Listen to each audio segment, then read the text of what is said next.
Hello and welcome back to Shoogly Shed Motors. I'm Ewan. This is going to be a little episode of making another tool that I'm going to use in the fabrication of a few things for the XJR. In the last one you saw we made a little mini English wheel. This time, I don't think I've mentioned it before, I'm going to try and make a metal bender, so like a sort of sheet metal bender. I'm not sure, I think there's probably a technical word for it, but effectively a way in which you can bend angles in sheet metal nice and straight and clean and precise. I've seen a couple of people do it online before, so this is nothing new. This is just my take on it, and hopefully watching me do it will give you some kind of inspiration to go and try yourself if you've not done one already. Right, I'm going to be building this out of scrap angle iron. Basically I want 3 lengths of this, so 2 more to cut out of this first, and then I'll show you how it's going to go together.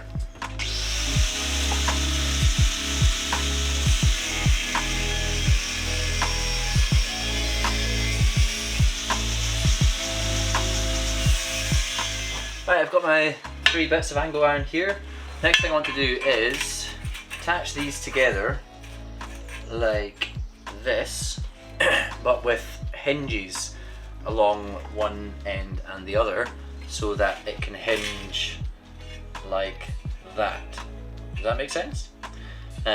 So what I'm going to do is cut notches in the ends of these, weld in some little lengths of tubing, put a pin through it, and they should hinge nicely. That is the theory anyway, so let's give it a wee shot.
have it. A sheet metal bender, very simple design. Like I say, I've seen a few people doing them online before, and this is just my sort of interpretation of those. I hope that was useful to somebody, but yeah, another little tool that could be useful for fabricating parts for the XJR. I'm thinking battery box, seat pan, things like that. Good to get nice straight bends. Anyway, hope you enjoyed watching that. As usual, please do give me a like, leave me a comment and subscribe to the Shoogly Shed channel, and I will see you in the next episode. Goodbye.